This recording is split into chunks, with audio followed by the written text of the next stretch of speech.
not going anywhere. We're in this fight for these kids. Welcome to Agency for Change, a podcast from KidGlov that brings you the stories of changemakers who are actively working to improve our communities. In every episode, we'll meet with people who are making a lasting impact in the places we call home.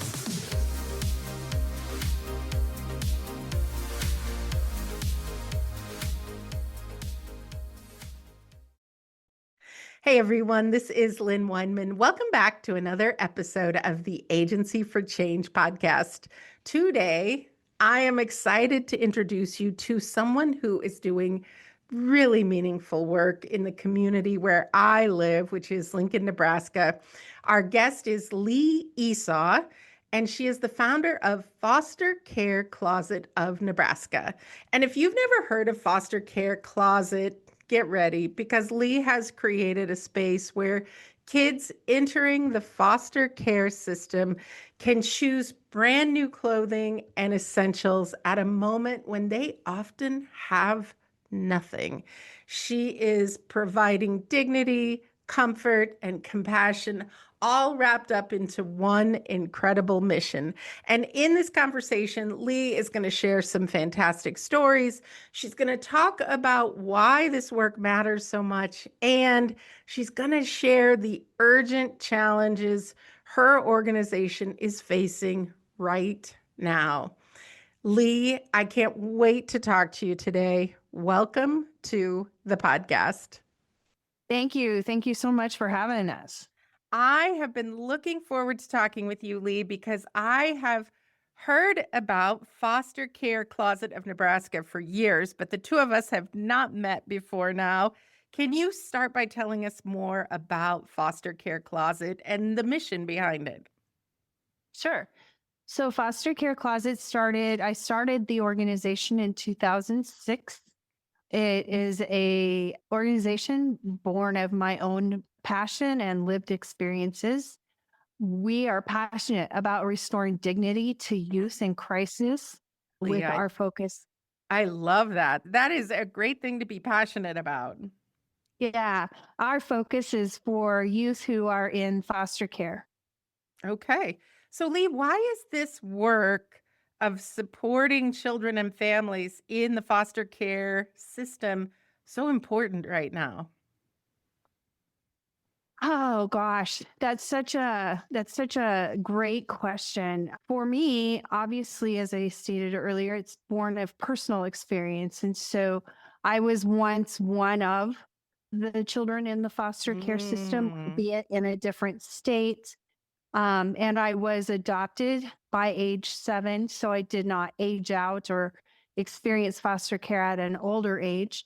But we also fostered, my husband and I fostered for about 13 years. yeah. And through our experience in fostering, we had 4 that were unable to be reunited back home. And we adopted them. And so we have a family of 6 kids and dog I, and a cat. I love it. That sounds like a big, and from your giggle right there, a fun family. I imagine slightly chaotic, as many families are. That's, I think, what makes it fun.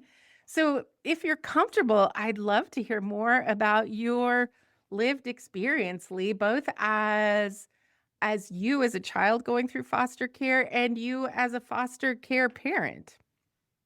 Yeah, well, thank you.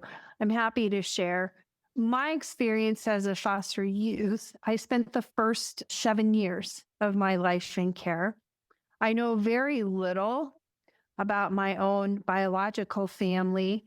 And back in the late 60s, early 70s, when I was in care, we didn't have all of the things that are in place now, such as therapy, and the records weren't passed along.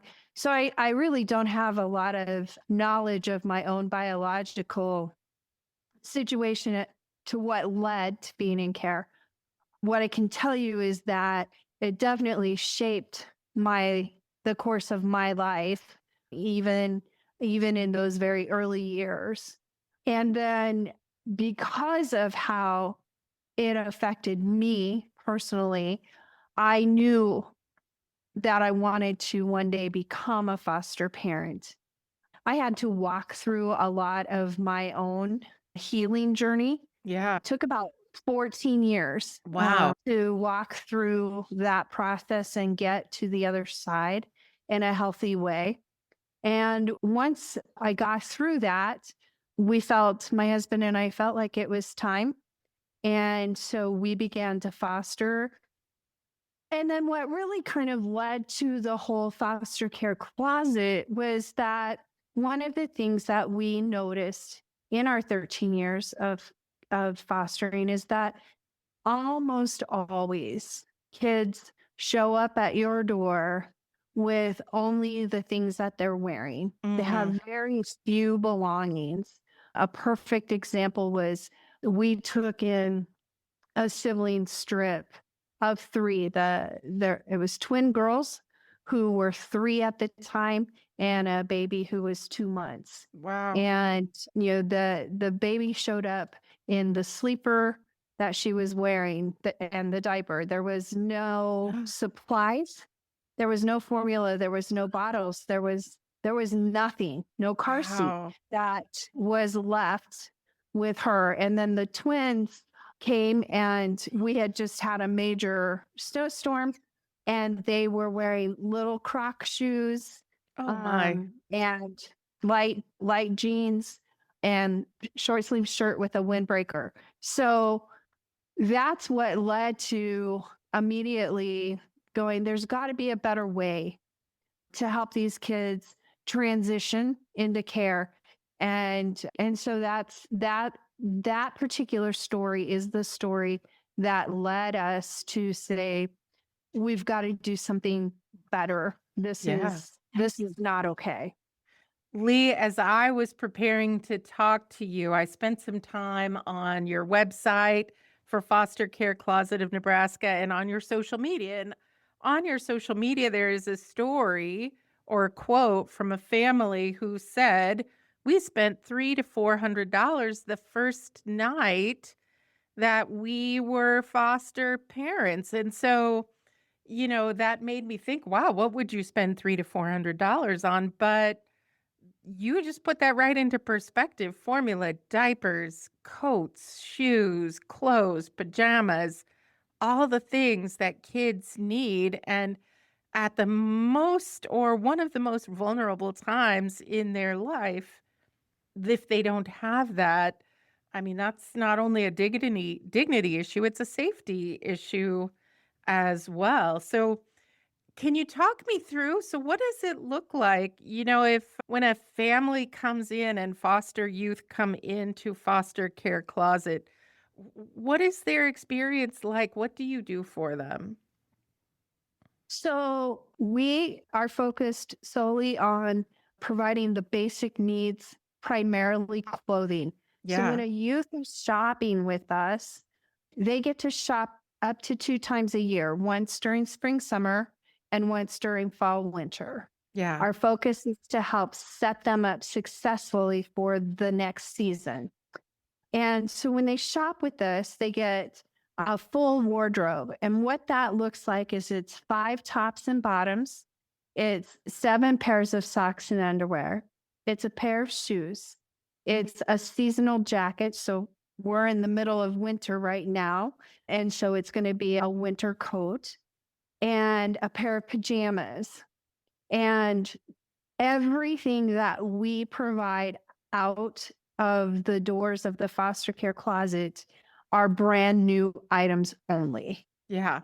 We believe that brand new is what restores dignity. Mhm. It says to our kiddos that they are valuable, that they deserve the opportunity to be the first ones to Yeah, wear the clothes rather than feeling like I have to wear whatever somebody else has decided to donate that they feel I'm worthy enough to wear. And so one of the things we really strive to do in a subconscious manner is elevate the level of what we see the value of the kids being.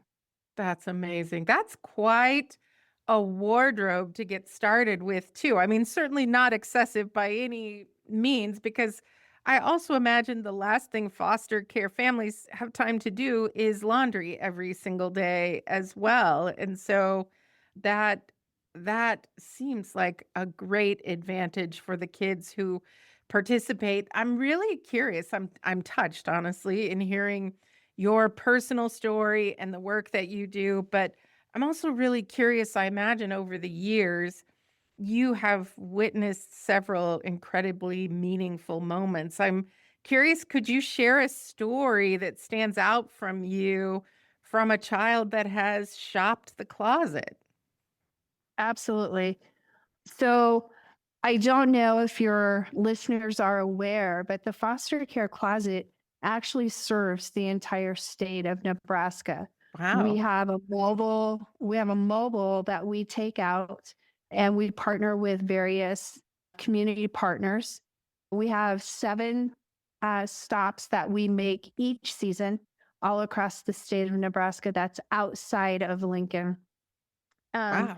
and so the stories that we have an opportunity to hear come all the way from Scottsbluff to North Platte to Norfolk to Fremont.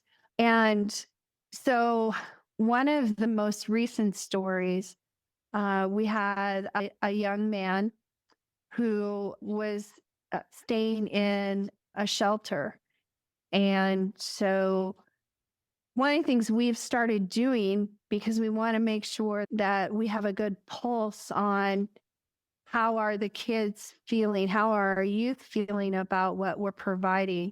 So we do a just a little question when they walk in, and we ask them, how do you feel before you've shopped? How do you feel about coming to us to get clothing?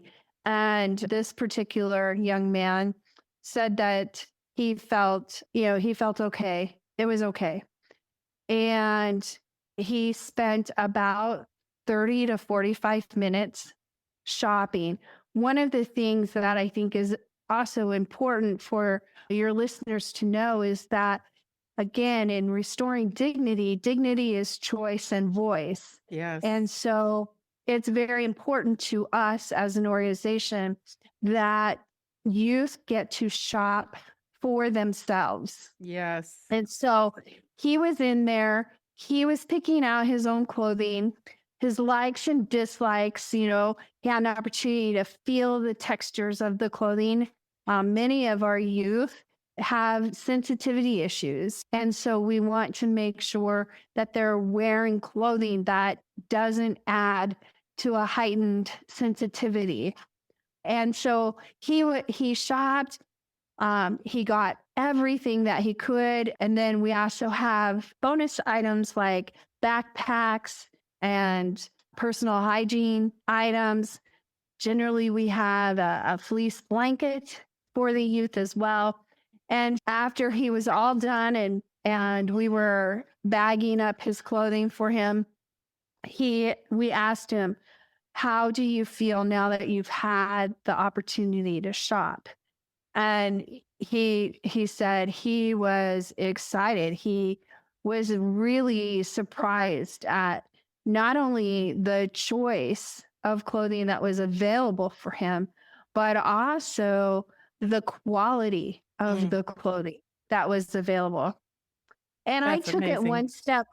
I took it one step further, and I asked him, would you recommend us to any of your peers who are experiencing foster care? And he just beamed, and he was Mm. like, yes, I 100% would. Oh. um and then he happened to notice on my desk was some diamond art, and he goes, oh, you do diamond art? And I was a little caught off guard by that, but I was like, yeah.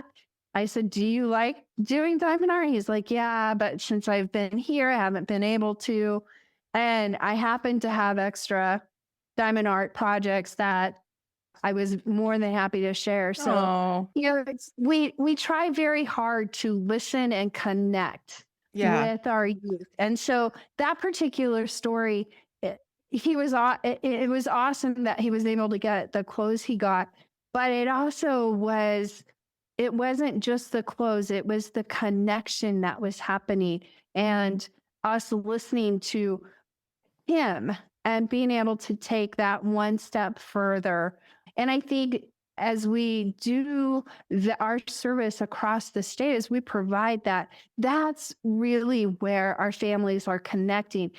They are not a transaction to us. Mm, We're not looking at them as, oh, we're serving Johnny today and that's number 520.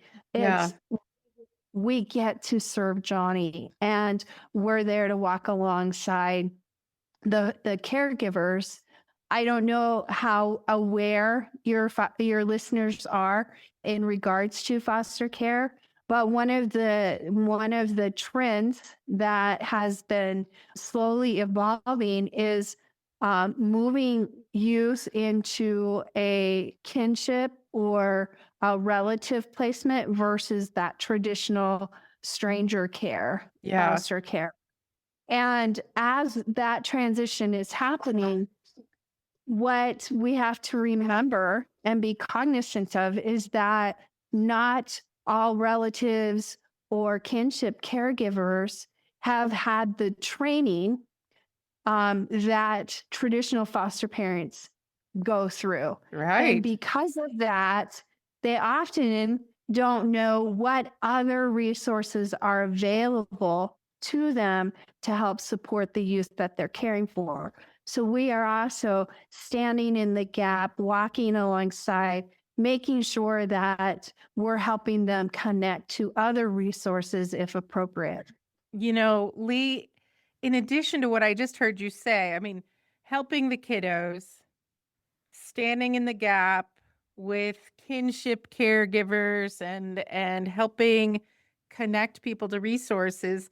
I also think about some of the work we do at KidGlov that is trauma informed or public health campaigns that are designed to help overcome trauma. And I think about the experience you suggested where it took 14 years of healing. A gesture like this, I imagine, can help make that healing process happen maybe sooner or more quickly.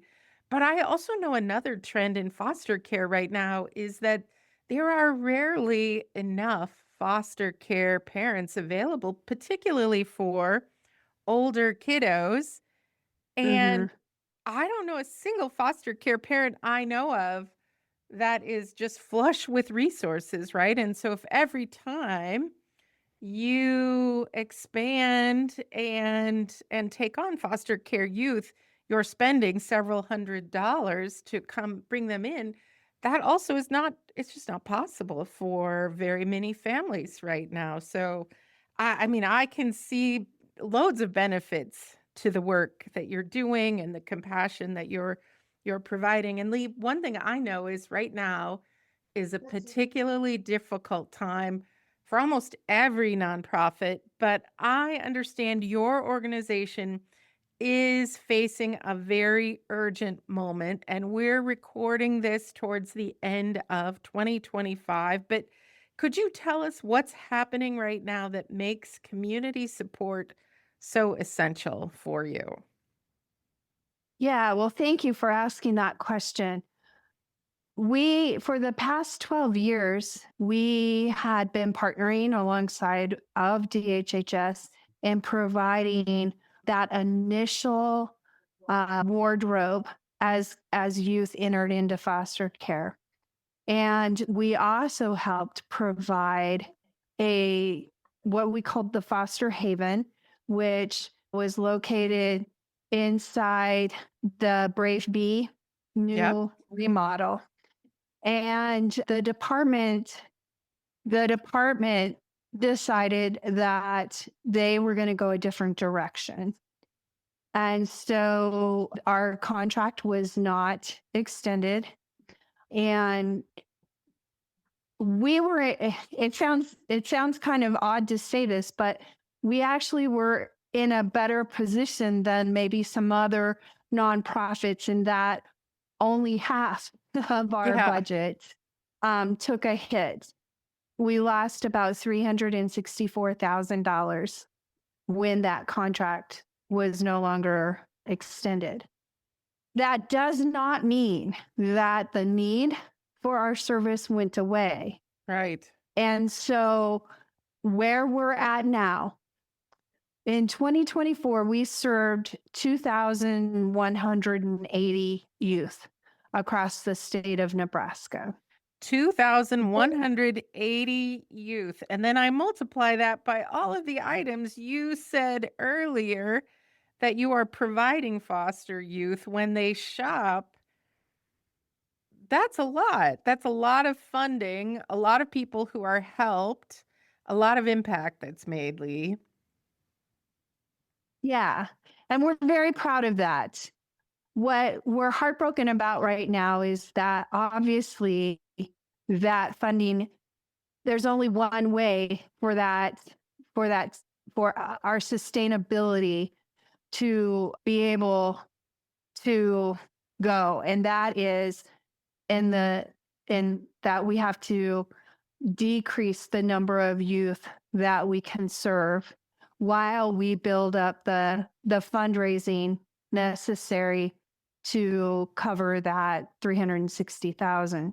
Yeah. So in 2025, so this year, we believe we're going to reach about 1,800 youth. And then next year, so for 2026, without significant help from the community, we're looking at serving right around 11 to 1,200 Okay. at most. That leaves 1,000. That's by my math, 1,000 less kids. So, Leigh, I That is know correct. we have got some very generous listeners from across the country. If they're listening and inspired to do something, I know you're really looking at end of year 2025, but I imagine you could use support in helping these kiddos any time of year.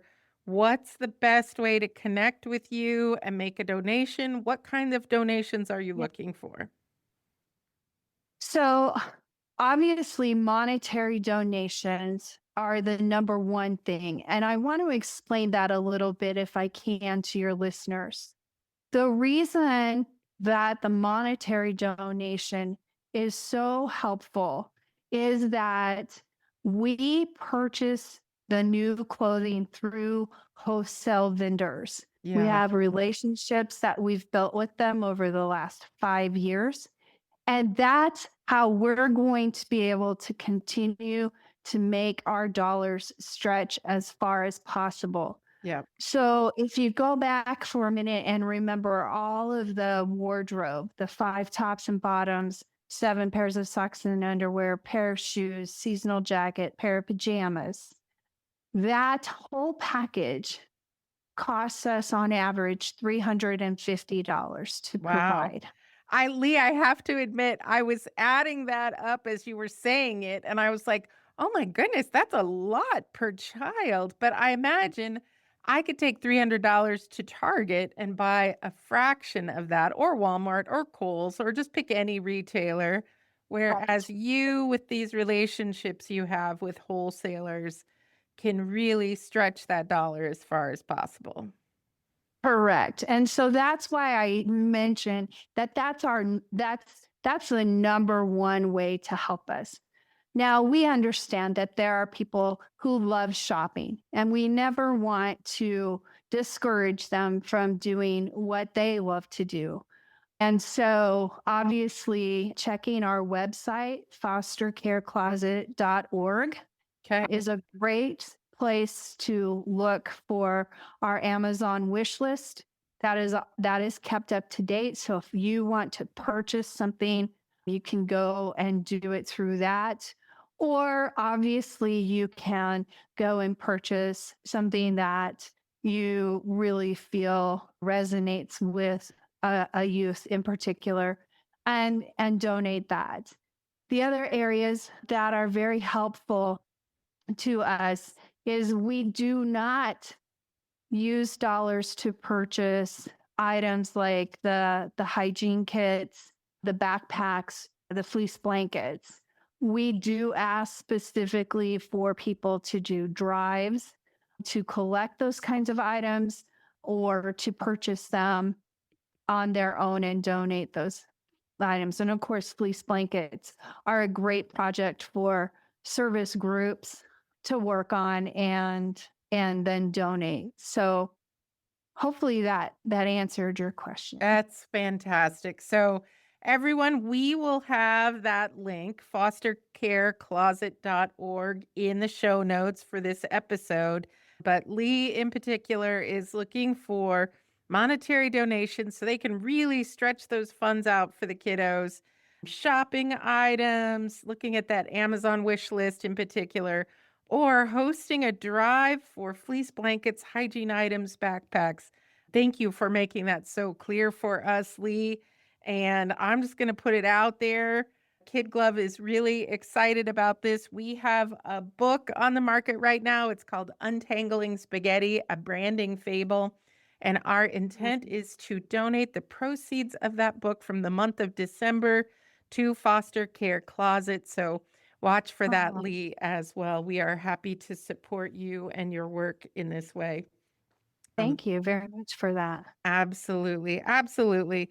Leigh, I'm going to switch gears here for a minute. I almost hate to switch gears, though, because you have such a riveting story and such a compassionate mission. But I have asked this one question for every episode of the Agency for Change podcast. And I don't want to stop now because you are a very inspiring person. But our listeners know I am inspired by motivational quotes. And I am looking for a Leigh Esau original quote to inspire our listeners. Oof, that one's tough. I'm putting you on the hot seat, Leigh. I feel it too. I am definitely a person that just does not I don't let challenges stop me. I don't love challenges, but Yep. they are not something that's going to keep me from continuing to figure out how to take the next steps forward. I think what I have been saying the most recently is that we're not going anywhere. We're in this fight for these kids, mainly because I feel that their voice needs to be heard. And I feel like I've been granted a platform to be able to speak on behalf of what we see and how we experience when youth come in to shop with us, the importance of never forgetting that dignity should be extended to everyone, regardless of age, sex, race, religion, any of that. And so I guess my short little quote would be, I'm not going anywhere. The closet's not going anywhere. Leigh, I love that. I love the fight in you. Knowing you are a nonprofit leader and a founder of that nonprofit, you've got that entrepreneurial spirit, that mission mindedness. I feel that in you. And I am so pleased to have the opportunity to shine a spotlight on your story and the work of Foster Care Closet. As we wrap up this conversation today, I'd love to end with having you tell me what is the most important thing you would like our listeners to remember about the work that you're doing. I think it just goes back to we are passionate about restoring dignity to youth in crisis. And we believe that that voice is choice. And so we offer that through the shopping experiences to our youth. Leigh, that is beautiful. I appreciate the time you have taken with us today. I am wishing you all the best and just am manifesting that loads of money is heading your way. I fully believe the world needs more people like you, Leigh, and more nonprofits like the Foster Care Closet of Nebraska. Thank you so much for sharing your story with us. Thank you so much for the opportunity. We hope you enjoyed today's Agency for Change podcast. To hear all our interviews with those who are making a positive change in our communities, or to nominate a changemaker you'd love to hear from, visit KidGlov.com at KidGlov.com to get in touch. As always, if you like what you've heard today, be sure to rate, review, subscribe, and share. Thanks for listening, and we'll see you next time.